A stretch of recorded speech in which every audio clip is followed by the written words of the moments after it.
ನಮ್ಮ ಜೀವನದಲ್ಲಿ ಶ್ರೀಮದಾಚಾರ್ಯರು ಒತ್ತಿ ಹೇಳಿದ್ದು ಎರಡು ಮುಖ್ಯವಾದ ಅಂಶ. 3 ಹೇಳಿದ್ದಾರೆ. ಪತಿತಸ್ಯಾಸ್ಯ ದೇಹಸ್ಯ ಕಾಷ್ಟವಿಷ್ಟ ಸಮಸ್ಯೆ ಚ ಫಲಾನಿ 3 ಶಿಷ್ಯಂತೆ. ಈ ದೇಹ ಶಾಶ್ವತವಲ್ಲ, ಇದು ನಶ್ವರ. ಆದರೆ ದೇಹ ನಾಶವಾದ ಮೇಲೂ ಉಳಿಯತಕ್ಕಂಥ ಅಮೃತ ಫಲ 2 ಅಂತ. ದೇಹ ಶಾಶ್ವತವಾಗಿ ಉಳಿಯುವುದಿಲ್ಲ, ಆದರೆ ಮರಣಾನಂತರವೂ ಕೂಡ ಉಳಿಯತಕ್ಕ ಅಮೃತ ಫಲ 2 ಅಂತ. ಒಂದು ಜ್ಞಾನ, ನಾವು ಗಳಿಸುವ ಜ್ಞಾನ. ಇನ್ನೊಂದು ನಾವು ಮಾಡುವ ಸತ್ಕರ್ಮ. ಇದು ನಮ್ಮ ನಂತರವೂ ಉಳಿಯುತ್ತದೆ. ನಮ್ಮದು 100 ವರ್ಷವೋ 60 80 ವರ್ಷ, ನಮ್ಮ ನಂತರವೂ ಕೂಡ ಉಳಿಯತಕ್ಕಂಥ ಜೀವನದ ಅಮೃತ ಫಲ ಒಂದು ಜ್ಞಾನ, ನಾವು ಗಳಿಸಿದ ಜ್ಞಾನ. ಆ ಗಳಿಸಿದ ಜ್ಞಾನ ನಮ್ಮ ನಂತರವೂ ಹೇಗೆ ಉಳಿಯುತ್ತದೆ? ಆ ಜ್ಞಾನ ಸಂಸ್ಕಾರದ ರೂಪದಲ್ಲಿ ಉಳಿಯುತ್ತದೆ. ಜ್ಞಾನ ನಮ್ಮಲ್ಲಿ ಬಂದಿದೆ, ಅದು ಸಂಸ್ಕಾರದ ರೂಪದಲ್ಲಿ ಉಳಿದು ಮುಂದಿನ ಜನ್ಮದಲ್ಲಿಯೂ ಕೂಡ ಅದು ಕಂಟಿನ್ಯೂ ಆಗ್ತದೆ, ಮುಂದೆ ಅವನು ಬೆಳೆಯಲಿಕ್ಕೆ. ಈಗ ಪಡೆದ ಜ್ಞಾನ ಇಲ್ಲಿಗೆ ಮುಕ್ತಾಯವಾಗುವುದಿಲ್ಲ. ಆ ಜ್ಞಾನ ಸಂಸ್ಕಾರ ರೂಪದಲ್ಲಿ ಇದ್ದು ಅವನ ಮರಣದ ನಂತರ ಮುಂದಿನ ಜನ್ಮದಲ್ಲಿಯೂ ಕೂಡ ಆ ಜ್ಞಾನ ಅನುಶ್ಚಿತವಾಗಿ ಉಳಿಯುತ್ತದೆ, ಅದರ ಸಂಸ್ಕಾರ ಉಳಿತದೆ. ಪುನಃ ಜ್ಞಾನವನ್ನು ಬೆಳೆಸಲಿಕ್ಕೆ ಸಾಧ್ಯ. ಆದ್ದರಿಂದ ನಾವು ಗಳಿಸಿದ ಫಲ ಜ್ಞಾನ ಈ ಜನ್ಮಕ್ಕೆ ಮುಕ್ತಾಯವಾಗುವುದಿಲ್ಲ, ಮುಂದಿನ ಜನ್ಮಕ್ಕೂ ಕೂಡ ಅದು ನಮ್ಮನ್ನು ಅನುಸರಿಸಿಕೊಂಡು ಬರ್ತದೆ. ಅದಕ್ಕೋಸ್ಕರ ಜೀವನದಲ್ಲಿ ಉತ್ತಮವಾದ ಜ್ಞಾನ ಪಡೆಯುವುದು ನಮ್ಮ ಜೀವನದ ಗುರಿ ಎಂಬುದಾಗಿ. ಒಂದು ಕರ್ಮ, ನಾವು ಮಾಡತಕ್ಕಂಥ ಸತ್ಕರ್ಮ ನಮ್ಮ ನಂತರವೂ ಉಳಿಯುತ್ತದೆ. ಸತ್ಕರ್ಮ ಅದರ ಫಲ ಪುಣ್ಯ, ನಮ್ಮ ಜ್ಞಾನದ ಫಲ ಸಂಸ್ಕಾರ. ಅದು ಮುಂದಿನ ಜನ್ಮದಲ್ಲಿ ಉತ್ತಮ ಸಂಸ್ಕಾರ. ಇವತ್ತು ಒಳ್ಳೆಯ ಜ್ಞಾನ ಪಡೆದರೆ ಅದರ ಸಂಸ್ಕಾರ ಮುಂದಿನ ಜನ್ಮದಲ್ಲಿ ಉಳಿತದೆ.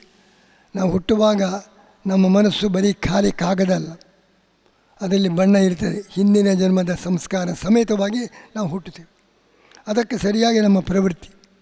ಆದ್ದರಿಂದ ಜ್ಞಾನ ನಮ್ಮ ನಂತರವೂ ಮುಂದಿನ ಜನ್ಮದಲ್ಲಿಯೂ ನಮ್ಮ ಮನಸ್ಸಿನಲ್ಲಿ ಸಂಸ್ಕಾರದ ರೂಪದಲ್ಲಿ ಇದ್ದು ಅದರ ಫಲವನ್ನು ನಾವು ಅನುಭವಿಸಬಹುದು. ಕರ್ಮ, ನಾವು ಮಾಡತಕ್ಕಂಥ ಸತ್ಕರ್ಮ ಆಗಲಿ ದುಷ್ಕರ್ಮ ಆಗಲಿ ಅದು ನಮ್ಮನ್ನು ಬಿಟ್ಟು ಹೋಗುವುದಿಲ್ಲ. ನಮ್ಮ ನಂತರವೂ ಕೂಡ ನಾವು ಮಾಡುವ ಸತ್ಕರ್ಮ ಪುಣ್ಯದ ರೂಪವಾಗಿ ನಮ್ಮ ಜೊತೆಗೆ ಇರ್ತದೆ. ಒಬ್ಬ ಹೇಳಿದ, ನಾವು ಇಷ್ಟೆಲ್ಲ ಹಣ ಸಂಪಾದಿಸ್ತೇವೆ, ಆದರೆ ಈ ಹಣ ಇಷ್ಟು ಸಂಪಾದಿಸಿದರೂ ನಾವು ಸಾಯುವಾಗ ಹಣ ಬಿಟ್ಟೇ ಹೋಗಬೇಕಾದ್ರೆ ನಮ್ಮ ಜೊತೆಗೆ ಹಣ ಬರುವುದಿಲ್ಲ. ಆದರೆ ಅವರು ಹೇಳಿದರು, ನಾವು ಗಳಿಸಿದ ಹಣ ನಮ್ಮ ನಂತರವೂ ಕೂಡ ನಮ್ಮ ಜೊತೆಗೆ ಬರಲಿಕ್ಕೆ ಒಂದು ಉಪಾಯ ಇದೆ ಅಂತ. ಅದು ಏನು? ನಾವು ಇಷ್ಟು ಹಣ ಗಳಿಸ್ತೇವೆ, ಮುಂದೆ ಮೊದಲೇ ನಮ್ಮ ನಂತರ ಹಣ ನಮ್ಮದಲ್ಲವೇ ಇಲ್ಲ, ಅದು ಮತ್ತೊಬ್ಬರ ಅಧೀನ ಆಗ್ತದೆ. ನಾವೆಲ್ಲ ಹಣ ಬಿಟ್ಟೇ ಹೋಗಬೇಕು. ನಮ್ಮ ನಂತರವೂ ಕೂಡ ನಮ್ಮ ಹಣ ಪಡೆದುಕೊಂಡು ಹೋಗಲಿಕ್ಕೆ ಒಂದು ಉಪಾಯ ಇದೆ. ವಿದೇಶಕ್ಕೆ ಹೋದಾಗ ನಮ್ಮ ರೂಪಾಯಿ ತಗೊಂಡು ಹೋದರೆ ಅದಕ್ಕೆ ಇಲ್ಲಿ ಬೆಲೆಯೇ ಇಲ್ಲ. ಅಮೆರಿಕಕ್ಕೆ ಹೋದರೆ ನಮ್ಮ ರೂಪಾಯಿಗೆ ಚಲಾವಣೆ ಇಲ್ಲ, ಯಾರೂ ಅದನ್ನು ತೆಗೆದುಕೊಳ್ಳುವುದಿಲ್ಲ, ಅದರಿಂದ ಯಾವ ಸಾಮಾನು ದೊರೆಯುವುದಿಲ್ಲ. ಆದರೆ ಅದೇ ರೂಪಾಯಿ ಡಾಲರ್ ಹಾಕಿ ಕನ್ವರ್ಟ್ ಮಾಡಿದರೆ ಅದನ್ನು ಅಮೇರಿಕಕ್ಕೆ ತಗೊಂಡು ಹೋದರೆ ಅಲ್ಲಿ ಚಲಾವಣೆ ಇದೆ. ರೂಪಾಯಿಗೆ ಚಲಾವಣೆ ಇಲ್ಲ, ಬೆಲೆಯೇ ಇಲ್ಲ, ಯಾವ ಸಾಮಾನು ಸಿಗುವುದಿಲ್ಲ. ಅದೇ ರೂಪಾಯಿಯನ್ನು ಡಾಲರ್ ಹಾಕಿ ಕನ್ವರ್ಟ್ ಮಾಡಿದರೆ ಬೇಕಾದ ಸಾಮಾನು ತೆಗೆದುಕೊಳ್ಳಬಹುದು. ಅದರಂತೆ ನಾವು ಗಳಿಸಿದ ಸತ್ಕರ್ಮ, ಎಷ್ಟು ಕರ್ಮ ಮಾಡ್ತೇವೆ, ಅದು ನಾವು ಮಾಡಿದ ಹಣ, ಎಷ್ಟೇ ಹಣ ಸಂಪಾದಿಸಿದ್ದೇವೆ, ನಮ್ಮ ಜೊತೆಗೆ ಬರಬೇಕಾಗಿದ್ದರೆ ಆ ಹಣವನ್ನು ಸತ್ಕಾರ್ಯದಲ್ಲಿ ತೊಡಗಿಸಬೇಕು. ರೂಪಾಯಿಯನ್ನು ಡಾಲರ್ ಹಾಕಿ ಕನ್ವರ್ಟ್ ಮಾಡುವಂತೆ ನಮ್ಮ ಹಣವನ್ನು ಉತ್ತಮ ಕಾರ್ಯದ ರೂಪದಲ್ಲಿ ಕನ್ವರ್ಟ್ ಮಾಡಬೇಕು. ಆ ಪುಣ್ಯದ ರೂಪದಲ್ಲಿ ಹಣವನ್ನು ಡಾಲರ್ ಹಾಕಿ ಕನ್ವರ್ಟ್ ಮಾಡ್ತೇವೆ.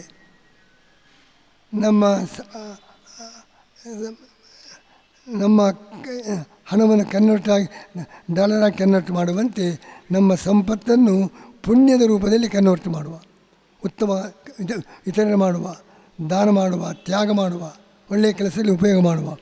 ನಮ್ಮ ಹಣವನ್ನು ಪುಣ್ಯದ ರೂಪದಲ್ಲಿ ಕನ್ವರ್ಟ್ ಮಾಡಿದರೆ ನಾವು ಹೋಗುವಾಗ ಪುಣ್ಯ ನಮ್ಮ ಜೊತೆಗೆ ಬರ್ತದೆ, ಹಣ ಬರುವುದಿಲ್ಲ. ಪುಣ್ಯಕ್ಕೆಲ್ಲಿ ಚಲಾವಣೆ ಇದೆ. ಸ್ವರ್ಗದಲ್ಲಿ ನಮ್ಮ ಡಾಲರಿಗಾಗಲಿ ರೂಪಾಯಿಗಾಗಲಿ ಚಲಾವಣೆ ಇಲ್ಲ, ಪುಣ್ಯಕ್ಕೆ ಚಲಾವಣೆ ಇದೆ.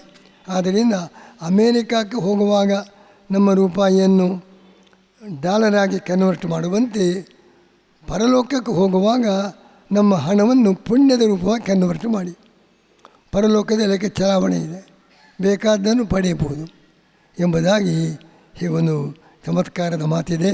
ಆದ್ದರಿಂದ ನಮ್ಮ ಜೀವನದ ಅಮೃತ ಫಲ ನಮ್ಮ ನಂತರವೂ ಉಳಿಯುವಂಥ ಪುಣ್ಯ, ಕರ್ಮ ಪುಣ್ಯವಾಗಿ, ಜ್ಞಾನ ಸಂಸ್ಕಾರವಾಗಿ ಉಳಿದರೆ ಪರಲೋಕ. ಅದರಿಂದ ನಾವು ಮುಂದಕ್ಕೂ ಕೂಡ ಮುಂದಿನ ಜನ್ಮದಲ್ಲಿಯೂ ಪರಲೋಕದಲ್ಲಿಯೂ ಕೂಡ ಶ್ರೇಯಸ್ಸನ್ನು ಪಡೆಯಬಹುದು. ಅದರಿಂದ ನಮ್ಮ ಜೀವನದ ಅಮೃತ ಫಲ ಎರಡು ಅಂತ ಶ್ರೀಮದಾಚಾರ್ಯ. ಒಂದು ಉತ್ತಮ ಜ್ಞಾನ ಪಡೆಯುವುದು, ಒಳ್ಳೆಯ ಸತ್ಕರ್ಮ ಮಾಡೋದು. ಇದು ಎರಡು ನಮ್ಮ ನಂತರವೂ ಕೂಡ ಉಳಿಯುವಂಥ ಶಾಶ್ವತ ಫಲ, ಜ್ಞಾನ ಮತ್ತು ಸತ್ಕರ್ಮ. ಒಂದು ಬಟ್ಟೆ ಅದು ಸ್ವಚ್ಛವಾಗಿ ಆಗಬೇಕಾಗಿದ್ದರೆ ಆ ಬಟ್ಟೆಗೆ ನೀರು ಹಾಕಿ ತೊಳಿಬೇಕು. ಬರೀ ನೀರು ಹಾಕಿದರೆ ಸಾಲದು, ಸರಿ ಒಗೆಯಬೇಕು. ಒಗೆದು ಅದಕ್ಕೆ ನೀರು ಹಾಕಿದರೆ ಎಲ್ಲ ಕಶ್ಮಲ ಹೋಗಿ ಬಟ್ಟೆ ಸ್ವಚ್ಛವಾಗಿ ತನ್ನ ರೂಪವನ್ನು ಪಡೆಯುತ್ತದೆ. ನಮ್ಮದು ಅದೇ ಸ್ಥಿತಿ. ಆತ್ಮನೂ ಕೂಡ ಬಟ್ಟೆ ಒಳ್ಳೆಯ ಬಟ್ಟೆ, ಸ್ವಚ್ಛ ಬೆಳ್ಳಗಿದೆ. ಆದರೆ ಬೆಳ್ಳಗಿದ್ದ ಬಟ್ಟೆಯು ಕೂಡ ಎಲ್ಲ ಮಣ್ಣಿನ ಸಂಪರ್ಕದಿಂದ, ಕಶ್ಮಲದ ಸಂಪರ್ಕದಿಂದ ಕಪ್ಪಾಗಿದೆ. ನಿಜವಾಗಿ ಬಟ್ಟೆ ಬೆಳ್ಳಿಯೇ, ಆದರೆ ಬಾಹ್ಯ ಸಂಪರ್ಕದಿಂದ ಕಪ್ಪಾಗಿದೆ. ಅದು ಹೋಗಬೇಕಾಗಿದ್ದರೆ ಬಟ್ಟೆ ಒಗೆಯಬೇಕು, ತೊಳೆಯಬೇಕು. ಆಗ ಆ ಕ್ರಿಯೆ, ಒಗೆಯುವ ಕ್ರಿಯೆ, ತೊಳೆಯುವ ಕಾರ್ಯ ಎರಡು ನಡೆದರೆ ಬಟ್ಟೆಯ ಟೆಂಪರರಿಯಾದ ಕಪ್ಪು ಬಣ್ಣ ಹೋಗಿ ಅದು ನಿಜವಾದ ಸ್ವಚ್ಛವಾದ ಬಿಳಿ ರೂಪ, ಸ್ವಚ್ಛ ರೂಪ ಪ್ರಕಟವಾಗಬೇಕಾಗಿದ್ದರೆ ಎರಡು, ಒಂದು ಕ್ರಿಯೆ ಮತ್ತು ನೀರು. ನೀರಿನಿಂದ ತೊಳೆಯಬೇಕು, ಅದನ್ನು ಒಗೆಯಬೇಕು. ಅದರಂತೆ ನಮ್ಮ ಜೀವ ಇಲ್ಲಿಯೂ ಕೂಡ ಹಾಗೆ. ಆತ್ಮ ಒಳ್ಳೆ ಬಿಳಿ ಬಟ್ಟೆ ಇದ್ದಾಗೆ, ಆದರೆ ಪ್ರಕೃತಿಯ ಸಂಪರ್ಕ, ವಿಷಯ ಪದಾರ್ಥಗಳ ಸಂಪರ್ಕ, ಅದರಿಂದ ಆ ಬಟ್ಟೆ ಮಲಿನವಾದಂತೆ ನಮ್ಮ ಅಂತಃಕರಣವು ಕೂಡ ಮಲಿನವಾಗ್ತಾ ಇದೆ.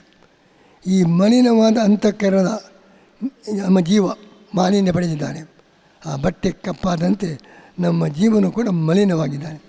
ಆ ಮಾಲಿನ್ಯ ಹೋಗಬೇಕಾಗಿದ್ದರೆ ಎರಡು, ಅಲ್ಲಿ ಬಟ್ಟೆ ಒಗೆಯಬೇಕು, ನೀರಿನಿಂದ ತೊಳಿಬೇಕು.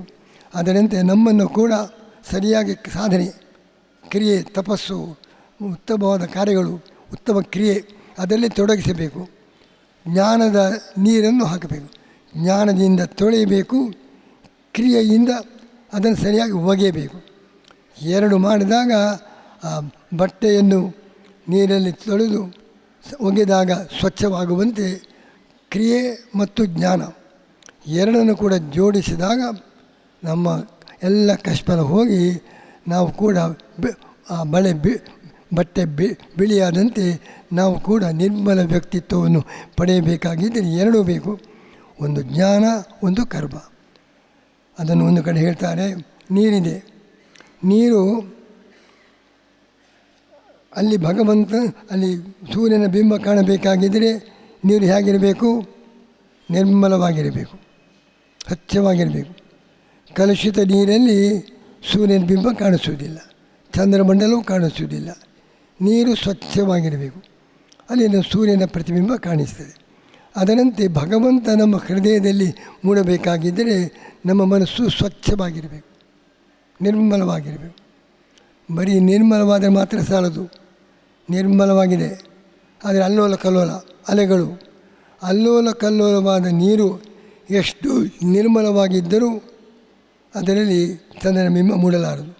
ನಿಶ್ಚಲವಾಗಿರಬೇಕು, ತೆರೆಗಳಿರಬಾರದು, ಅಲ್ಲೋಲ ಕಲ್ಲೋಲವಾಗಿರಬಾರದು, ಅಲೆಗಳಿರಬಾರದು. ಅಂಥ ನಿಶ್ಚಲವಾದ ನಿರ್ಮಲವಾದ ನೀರಲ್ಲಿ ಸೂರ್ಯನ ಬಿಂಬ ಕಾಣುವಂತೆ ನಮ್ಮ ಹೃದಯ ಕೂಡ ಹಾಗೆ ಆಗಿದೆ. ಕಶ್ಮಲ ತುಂಬಿದೆ, ರಾಗದ್ವೇಷಗಳು ತುಂಬಿದೆ. ಇಂತಹ ಕಲುಷಿತವಾದ ಮನಸ್ಸಿನಲ್ಲಿ ಭಗವಂತನು ಕಾಣಿಸುವುದಿಲ್ಲ. ಅದಕ್ಕೋಸ್ಕರ ಮನಸ್ಸು ಸ್ವಚ್ಛ ಆಗಬೇಕು. ಅದಕ್ಕೆ ಕರ್ಮದಿಂದ ಅಂತಃಕರಣ ಶುದ್ಧಿ ಅಂತ ಒಳ್ಳೆಯ ಕರ್ತವ್ಯ ಫಲಾಪೇಕ್ಷೆ ಇಲ್ಲದೆ ಭಗವತ್ಪ್ರೀತಿಯಾಗಲಿ ಎಂಬ ಸದುದ್ದೇಶದಿಂದ ಸ್ವಾರ್ಥವಿಲ್ಲದೆ ಕರ್ತವ್ಯ ಮಾಡಿದರೆ ರಾಗದ್ವೇಷ ಎಲ್ಲ ಮಾಯವಾಗಿ ಅಂತಃಕರಣ ನಿರ್ಮಲವಾಗ್ತದೆ. ಕರ್ಮದಿಂದ ಅಂತಃಕರಣ ಶುದ್ಧಿ ಅಂತ ಶಾಸ್ತ್ರ ಘೋಷಣೆ ಮಾಡಿದೆ. ಫಲಾಪೇಕ್ಷೆ ಇಲ್ಲದೆ ಭಗವದ್ಭಕ್ತಿಯಿಂದ ನಿಸ್ವಾರ್ಥತೆಯಿಂದ ಕರ್ತವ್ಯ ಮಾಡಿದರೆ ಮನಸ್ಸಿನ ಕಶ್ಮಲವೆಲ್ಲ ಹೋಗ್ತದೆ. ಅಷ್ಟೇ ಸಾಲದು, ಭಗವಂತ ನಮ್ಮ ಹೃದಯದಲ್ಲಿ ಮೂಡಬೇಕಾಗಿದ್ದರೆ ಮನಸ್ಸು ನಿಶ್ಚಲ ಆಗಬೇಕು, ಅಲ್ಲೋಲ ಕಲ್ಲೋಲ ಆಗಿರಬಾರದು. ಭ್ರಮೆ, ಸಂಶಯ, ನಾನಾ ರೀತಿಯ ಸಂಶಯ, ದೇವರಿದ್ದಾನೋ ಇಲ್ಲವೋ, ದೇವರು ಗುಣಪೂರ್ಣ ಅಲ್ಲವೋ ನಿರ್ಗುಣನೋ, ಜಗತ್ತು ಸತ್ಯವೋ, ಈ ಥರದ ನಾನಾ ಥರದ ಸಂಶಯ ಭ್ರಮೆಯಿಂದ ಮನಸ್ಸು ಅಲ್ಲೋಲ ಕಲ್ಲೋಲ ಆಗಿದೆ. ಧ್ಯಾನ ಮಾಡಲಿಕ್ಕೆ ಬರುವುದಿಲ್ಲ, ಏಕಾಗ್ರತೆಯಿಂದ ಭಗವಂತನ ಚಿಂತನೆ ಸಾಧ್ಯ ಆಗುವುದಿಲ್ಲ. ಅದಕ್ಕೆ ಮನಸ್ಸು ನಿರ್ಮಲವಾದಂತೆ ನಿಶ್ಚಲವಾಗಬೇಕು. ಯಾವ ಥರದ ಗೊಂದಲ ಇರಬಾರದು, ಸಂಶಯ ಇರಬಾರದು, ಭ್ರಮೆಗೆ ಅವಕಾಶ ಇರಬಾರದು. ಅಂಥ ಮನಸ್ಸನ್ನು ಪಡೆಯಬೇಕಾಗಿದ್ದರೆ ಜ್ಞಾನ ಬೇಕು. ಮನಸ್ಸು ನಿರ್ಮಲವಾಗಬೇಕಾಗಿದ್ದರೆ ಕರ್ತವ್ಯಾಚರಣೆ, ಮನಸ್ಸು ನಿಶ್ಚಲವಾಗಬೇಕಾಗಿದ್ದರೆ ಜ್ಞಾನ ಸಂಪಾದನೆ. ಅದಕ್ಕೆ ಕರ್ಮ ಮತ್ತು ಜ್ಞಾನ ಎರಡು ಸೇರಿದರೆ ನಿರ್ಮಲವಾದ ನಿಶ್ಚಲವಾದ ನೀರಲ್ಲಿ ಸೂರ್ಯನ ಬಿಂಬ ಮೂಡುವಂತೆ ನಿರ್ಮಲವಾದ ನಿಶ್ಚಲವಾದ ಯಾವ ಸಂಶಯ ಭ್ರಮೆಗೆ ಅವಕಾಶ ಇಲ್ಲದೆ ರಾಗದ್ವೇಷಗಳಿಗೆ ಒಳಗಾಗದ ಶುದ್ಧ ಮನಸ್ಸಿದ್ದರೆ ಆಗ ಭಗವಂತ ನಮ್ಮ ಹೃದಯದಲ್ಲಿ ಮೂಡ್ತಾರೆ. ಅದಕ್ಕೋಸ್ಕರ ಆಚಾರ್ಯರು ಎರಡು ಬೆರಳು ತೋರಿಸಿದ್ದಾರೆ. ನಾವು ವಿದ್ಯಾ ಮತ್ತು ಕರ್ಮ, ಉತ್ತಮ ಜ್ಞಾನ ಪಡೆಯಿರಿ, ಸತ್ಕರ್ಮ ಆಚರಣೆ ಮಾಡಿ. ಆಚಾರ ಮತ್ತು ವಿಚಾರ ಎರಡು ರೆಕ್ಕೆ, ಹಕ್ಕಿಗೆ ಎರಡು ರೆಕ್ಕೆ ಇದ್ದರೆ ಮೇಲೆ ಹೋಗ್ಬೋದು. ನಮ್ಮ ಜೀವನದ ಎರಡು ರೆಕ್ಕೆ ಒಂದು ಉತ್ತಮವಾದ ಜ್ಞಾನ ಮತ್ತು ಸತ್ಕರ್ಮಾಚರಣೆ. ಅದು ಹೇಗೆ? ಸ್ವಾರ್ಥ ಇರಬಾರದು, ಸ್ವಾರ್ಥವಿಲ್ಲದ ಸ್ವಾರ್ಥವಿಲ್ಲದ ಕರ್ತವ್ಯ, ಫಲಾಪೇಕ್ಷೆ ಇಲ್ಲದ ಭಕ್ತಿಯನ್ನು ಮಾಡುವ ಕರ್ತವ್ಯ. ಜ್ಞಾನ ಯಥಾರ್ಥವಾದ ಜ್ಞಾನ, ಸರಿಯಾದ ಜ್ಞಾನ, ಯಾವುದಾದ್ರೇನು ಎಂಬುದಾಗಿ ಅಸಡ್ಡೆ ಮಾಡಬಾರದು. ಯಥಾರ್ಥವಾದ ಜ್ಞಾನ, ನಿಷ್ಕಾಮವಾದ ಕರ್ತವ್ಯ ಎರಡು ಸೇರಿದಾಗ ಅವನ ಉದ್ಧಾರಕ್ಕೆ ವಿಶಾಲವಾದ ದಾರಿ ದೊರೆಯುತ್ತದೆ ಎಂಬುದಾಗಿ ಜ್ಞಾನ ಮತ್ತು ಕರ್ತವ್ಯ ಎರಡಕ್ಕೆ ಅತ್ಯಂತ ಮಹತ್ವವನ್ನು. ಕೊನೆಯವರೆಗೂ ನಮ್ಮ ಕರ್ತವ್ಯ ಅಪರೋಕ್ಷ ಜ್ಞಾನ ಬರಲಿ, ಮುಂಚೆಯೂ ಬೇಕು ಮತ್ತು ಬೇಕು. ಜೀವನದ ಮೋಕ್ಷದವರೆಗೂ ಕೂಡ ನಮ್ಮ ಕರ್ತವ್ಯ ಬಿಡಬಾರದು. ಅಲ್ಲಿಯವರೆಗೆ ನಮ್ಮ ಜ್ಞಾನವನ್ನು ಕೂಡ ಬೆಳೆಸ್ತಾ ಹೋಗಬೇಕು ಎಂಬುದಾಗಿ ನಮ್ಮ ಶ್ರೀಮದಾಚಾರ್ಯರು ಜ್ಞಾನ ಮತ್ತು ಕರ್ತವ್ಯದ ಬಗ್ಗೆ ವಿಶೇಷವಾದ ಒಂದು ಮಹತ್ವವನ್ನು, ವಿಶಿಷ್ಟತೆಯನ್ನು ಶ್ರೀಮದಾಚಾರ್ಯರು ಒತ್ತಿ ತೋರಿಸಿದ್ದಾರೆ ಎಂಬುದಾಗಿ ಹೇಳಿ ಇವತ್ತಿನ ಪ್ರವಚನವನ್ನು ನಾವು ಮುಕ್ತಾಯಗೊಳಿಸ್ತಾ ಇದ್ದೇವೆ. ಈ